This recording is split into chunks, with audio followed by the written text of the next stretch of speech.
Hello guys, bersama saya lagi dalam Alright Nopo Channel.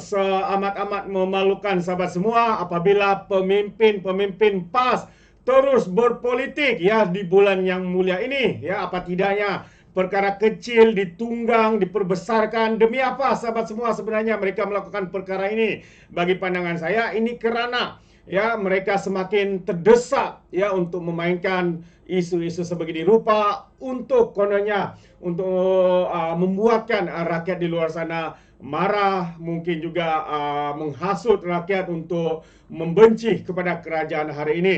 Tapi sebenarnya sahabat semua jelas seperti mana ya kenyataan ulasan daripada seorang veteran, wartawan veteran ini yang menarik untuk saya kongsikan bersama dengan Anda bahwa pemimpin-pemimpin PAS ini ya masih bermain politik walaupun di bulan mulia, bulan berpuasa, bulan Ramadan ini.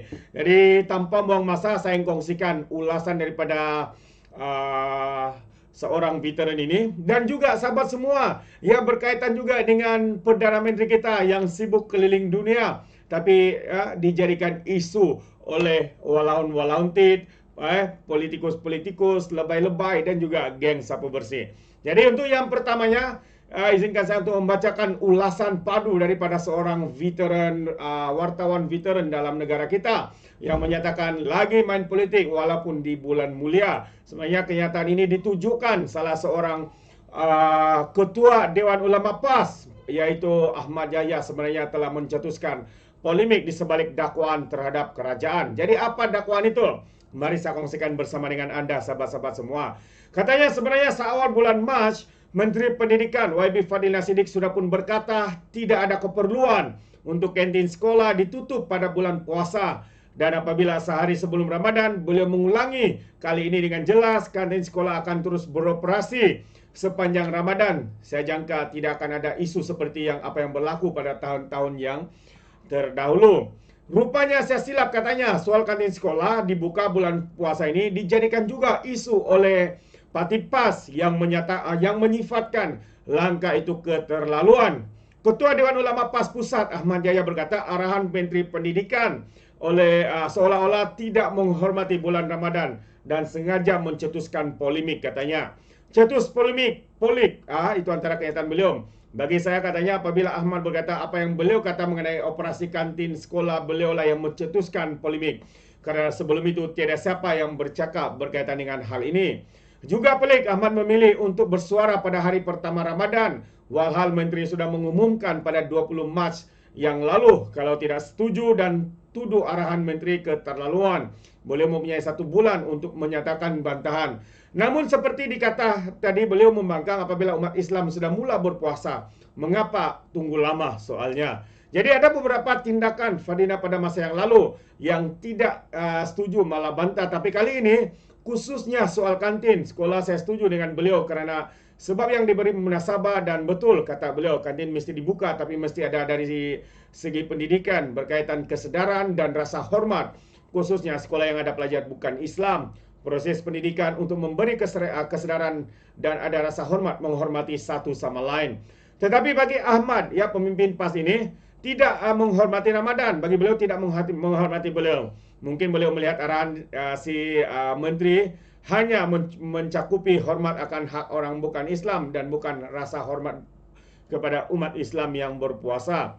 Mungkin apa yang beliau maksudkan ialah apabila kantin dibuka, seperti biasa pelajar bukan Islam akan makan minuman secara terbuka. Dan ini pandangannya tidak hormat Ramadan dan perlu belajar Islam. Pelajar bukan Islam, kata beliau, boleh datang ke sekolah dengan bekal dan makanan. Dan juga makan di ruangan yang dibenarkan. Di manakah ruangan yang dibenarkan itu sebenarnya? Bukan di tandas sahabat-sahabat semua. Bukan juga di luar ataupun di tepi padang ataupun di tempat-tempat yang tidak kelihatan, melainkan tempat yang selesai itu sebenarnya adalah di kantin. Tapi kita tahu Parti PAS ini pemimpin-pemimpin mereka akan memusingkan segala fakta demi untuk membuat hasutan, membenci dan sebagainya. Adakah itu ajaran Islam yang sebenar? Saya pun tak pasti sahabat-sahabat semua. Jika itu yang ditunjukkan oleh pemimpin-pemimpin Islam daripada Parti PAS ini.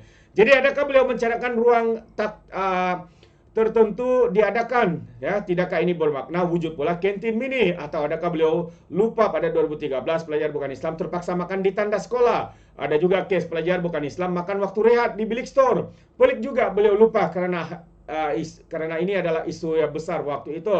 Jadi sekarang lagi, jika kantin tidak dibuka, di mana pelajar perempuan Islam yang tidak boleh berpuasa mau makan. Agama membenarkan mereka tidak berpuasa, lalu keperluan mereka mesti diambil kira. Mungkin kantin diubah sesuai untuk tujuan ini, tapi hakikatnya kantin beroperasi sepanjang Ramadan.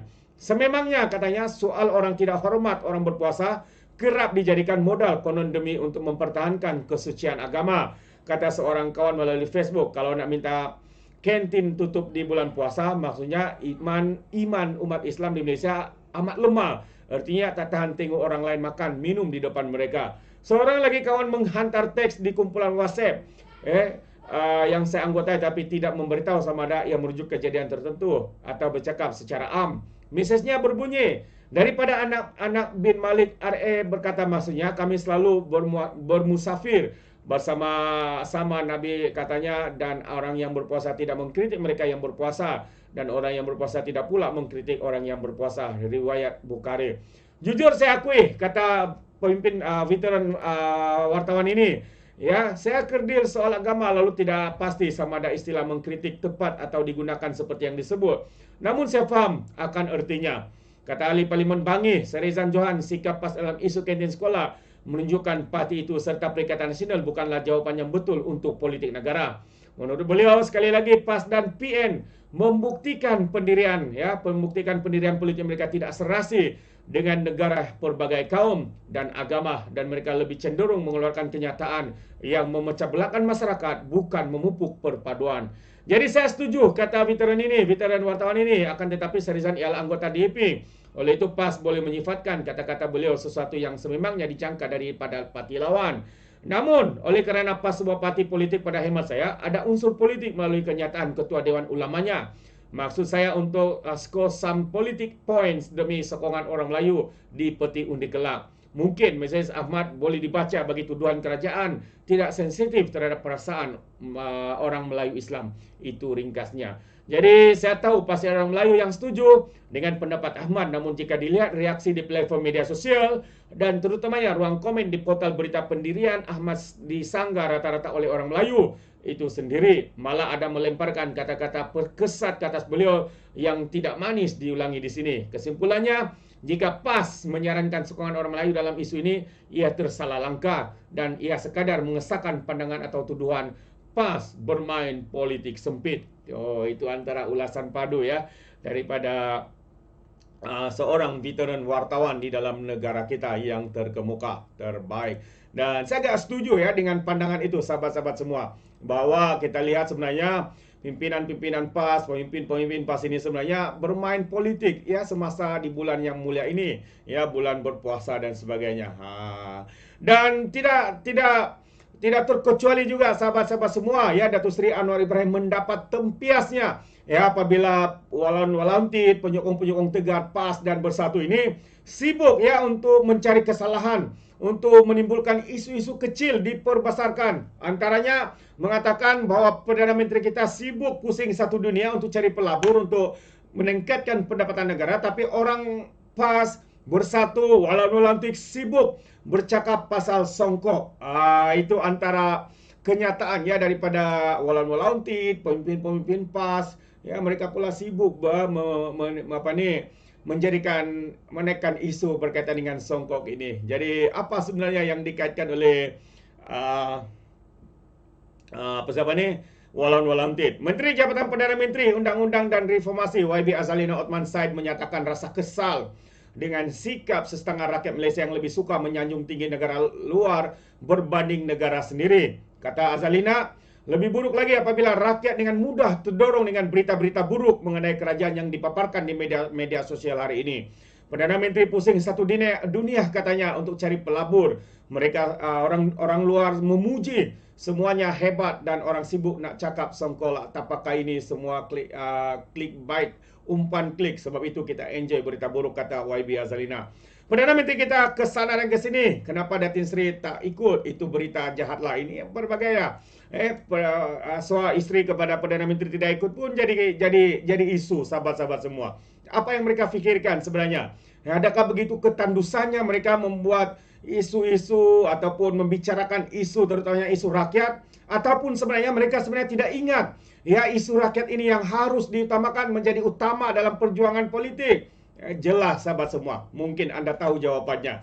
Karena bagi saya sendiri, pandangan saya, apa yang saya lihat adalah mereka ini sibuk berpolitik. Boleh dianggap mereka ini begitu rakuskan kuasa, mahu untuk kerajaan ini runtuh. Seakan-akan kita lihat mereka coba untuk mensabotase segala usaha yang dilakukan oleh kerajaan hari ini, ya, oleh Perdana Menteri kita, pimpinan-pimpinan, dan juga kabinet di dalam kerajaan, sahabat-sahabat semua. Antaranya satu lagi isu yang coba dimainkan adalah ya berkaitan dengan konsert, ya, konsert Taylor Swift.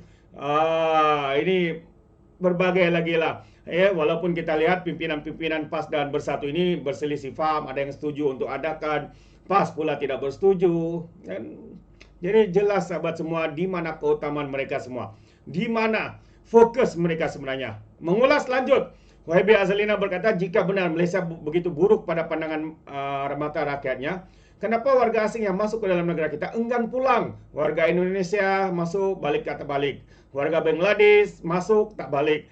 Rohingya masuk, ya, balik tak, katanya. Semua tak nak balik. Kenapa? Soalnya kalau busuk sangat Malaysia ini, jahat sangat Perdana Menteri kita yang ke-10, Datuk Seri Anwar Ibrahim. Baliklah, betul tak? Ya, tapi soalnya kenapa mereka tidak balik? Karena katanya bahwa negara kita ini adalah negara yang aman, selamat, dan negara yang berjaya. Tapi malangnya sahabat-sahabat semua, kita ada pemimpin ataupun politikus, pembangkang yang tidak habis-habis bermain politik. Sudah-sudahlah ya untuk mau menjatuhkan. Sudah-sudahlah angan-angan Mak Jenin itu untuk mau menjadi kerajaan. Kalau benar, ya, kalau benar mau mengalahkan atau menjadi kerajaan, berjuanglah, berlawanlah daripada PRU yang ke-16 itu. Sahabat-sahabat semua, antara tita daripada yang di Pertuan Agong kita, Sultan Ibrahim, Sultan Johor. Tapi adakah PAS ini mendengarnya? Anda sendiri menilai sahabat-sahabat semua.